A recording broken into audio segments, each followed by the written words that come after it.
사랑합니다. 성도 여러분, 오늘 귀한 주님의 날에 예배하는 심령에 하나님의 은혜가 넘치시기를 기도합니다. 이사야 57장 11절에서 21절 말씀을 우리 다시 한번 살펴보고자 합니다. 도널드 트럼프가 미국의 대통령이 되면서 그동안 세계가 추구했던 가치들이 몽땅 허물어져 버리고 있다고 합니다. 세상이 크게 요동치고 있다는 것입니다. 변화의 소용돌이가 휘몰아치고 있습니다. 이런 엄중한 시기에 우리나라는 현직 대통령이 체포되고 구속되는 초유의 사태를 맞이했습니다. 어떻게 하면 이런 사태가 속히 진정되고 우리 삶의 평안을 되찾을 수 있겠습니까? 하나님 앞에 기도하는 마음으로 우리는 은혜를 구해야 될 줄로 믿습니다. 그런데 우리가 함께 읽은 이사야서에서 이사야 선지자도 당시 이스라엘 사회를 보면서 심히 염려하며 기도하고 있었습니다. 그때는 북쪽에서 아수르가 크게 세력을 확장하고 있었을 때였습니다. 그런 상황에서 유다는 우시야 왕이 죽고 그 아들 요담이 왕위를 이어받았습니다. 자, 앞으로 어떻게 진행될까요? 이스라엘은 평안을 되찾을 수 있을까요? 그런 이스라엘에게 하나님께서 이사야 선지자를 통해 말씀을 주셨는데 하나님께서 온 세상을 심판하신다는 말씀이었습니다. 이스라엘과 유다도 그 심판을 피해갈 수 없으리라는 말씀입니다. 아니, 그렇게 망하고 쫓겨날 유다를 하나님께서 회복시켜 주실 것을 약속하셨습니다. 멸망과 회복의 말씀이 반복되고 있습니다. 전반부에서 멸망을, 후반부에서 회복을 말씀하시는데 우리 함께 읽은 57장은 후반부 끝부분이니까 하나님께서 회복을 말씀하시는 부분이죠. 역동적인 변화의 시대를 살아가는 사람들의 마음은 두렵습니다. 염려하지 않을 수 없습니다. 여기 11절에서 이스라엘도 그러합니다. 하나님이 물으십니다.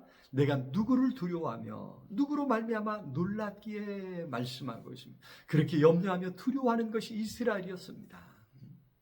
바로 오늘 우리의 마음과 같지 않습니까?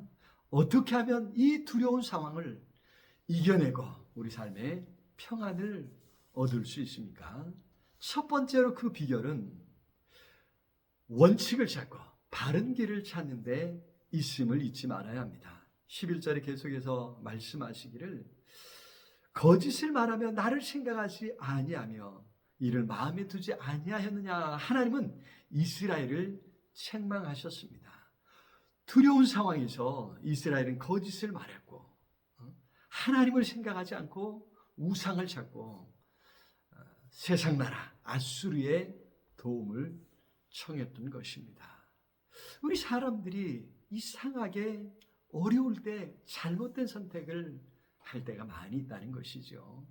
아닙니다. 우리 인간은 어려울 때 하나님을 찾아야 합니다. 두려운 일이 닥쳐올 때 의의 길, 믿음의 길, 바른 길을 가기에 힘써야 합니다. 거기에 살 길이 있습니다. 그때 하나님이 함께 하시고 건져주시고 도와주시는 것이죠. 어렵고 힘들 때, 앞길이 보이지 않고 캄캄해질 때, 두려움이 몰려올 때 더 하나님을 찾고 의의 길, 바른 길, 원칙을 찾아감으로 하나님의 도우심을 힘입을 수 있기를 바랍니다. 두 번째로 우리 앞에 두려움이 엄습해 올 때 우리는 통회하며 겸손히 하나님 앞에 나아가야 합니다.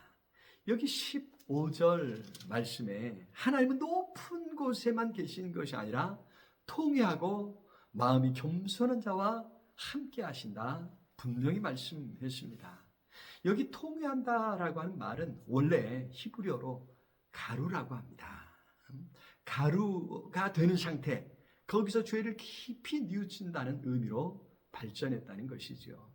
그렇습니다. 어떤 문제 앞에서 그 심각성을 깨닫고 마음이 부서지는 것입니다. 그래서 완전히 가루가 된 상한 마음, 부서진 마음, 깨어진 마음에 우리 하나님이 찾아오시고 함께 하신다는 것입니다.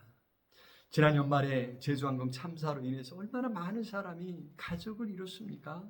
어제서야 비로소 합동 추모식을 열었다고 하는데 그렇게 상한 마음, 부서진 마음, 눈물 흘리는 그 자리에 우리 하나님이 찾아가시고 함께 하신다는 것이죠. 자, 그런 우리 하나님의 사랑은 어찌 보면 맥락이 없는 것 같습니다. 여기 18절에 내가 그의 길을 보았은즉 그를 고쳐줄 것이라 약속했습니다. 여기서 말하는 그의 길은 이스라엘의 패역한 길, 우상 숭배한 길을 이야기하지 않습니까? 그로 인해 이스라엘이 도저히 스스로 헤어날 수 없는 깊은 수렁에 빠져 있었습니다. 그런 이스라엘을 하나님이 보시고 그들을 고쳐주시겠다는 것입니다. 이스라엘이 뭔가 돌이키고 회개해서 의의 길을 간 것이 아닙니다. 그런데도 우리 하나님이 그들을 고쳐주시겠다는 것입니다. 오늘 우리 사회를 보면, 우리 한국교회를 생각하면 사실 희망을 찾기가 어렵습니다. 망할 수밖에 없는 짓을 하고 있지 않습니까? 그렇게 어쩌면 이 말씀이 우리에게 희망을, 소망을 심어주고 있습니다. 망했을 때 다시 일어설 수 있습니다. 망했을 때 거기 하나님의 역사가 시작된다고 하는 것입니다. 그래서 아프지만 우리는 하나님의 은혜를 구하는 것입니다. 우리 사회를 보면서, 우리 한국 교회를 보면서 우리는 그렇게 우리의 마음이 가루가 되어야 합니다. 우리 마음이 무너지고 부서져야 한다는 것이죠. 그렇게 부서진 마음, 깨어진 마음에 하나님께서 찾아오시고 고쳐주시는 역사가 일어날 줄로 믿습니다. 세 번째로, 두려움이 엄습해올 때 우리는 서로 돌아보며 서로를 위로하며 이끌어주기를 힘써야 합니다. 여기 18절에 그를 인도하며 그와 그를 슬퍼하는 자에게 위로를 다시 얻게 하리라 말씀했습니다. 하나님께서 인도해 주시고 위로해 주신다는 것입니다. 그런데 어떤 사람을 인도하시느냐? 여기 그를 인도하며 그를 슬퍼하는 자에게 하나님이 위로해 주신다고 말씀했거든요. 누군가가 하나님의 약속을 믿고 방황하는 사람들을 인도하기 위해 애쓰는 것입니다. 그를 슬퍼하는 그를 위로해 주기에 애쓰고 있다는 것이죠. 바로 그 사람 하나님이 외면하지 아니하시고 그를 위로해 주시고 그를 붙잡아 주신다고 하는 약속의 말씀입니다. 사실 우리 그리스도인들의 말 한마디가 얼마나 중요한지 모릅니다. 누군가에게 용기를 심어주고 누군가로 다시 시작할 수 있는 계기를 마련해 주는 것이 우리의 찾아감과 우리의 말 한마디 아니겠습니까? 그래서 믿음의 사람들은 하나님 앞에 간구할 때 말의 지혜를 구했습니다. 시편 141편 3절에 여호와여 내 입에 파수꾼을 세우시고 내 입술에 문을 지키소서.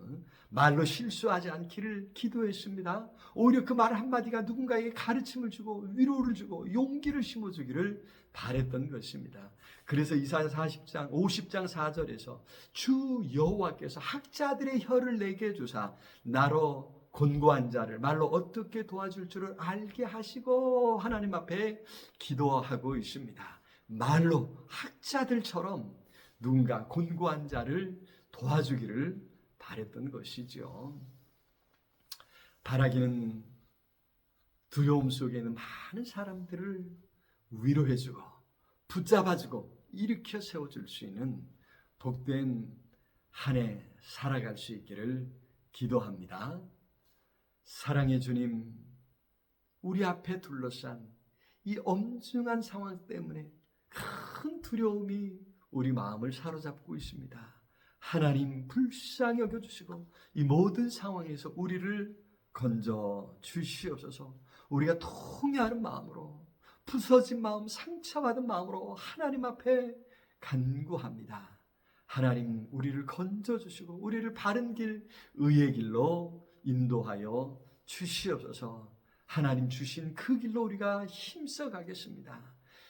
연약하여 쓰러져 있는 사람들 붙잡아 세워서 함께 가겠사오니 우리에게 힘과 능력을 더해 주시옵소서. 예수 그리스도 이름으로 기도드리옵나이다. 아멘.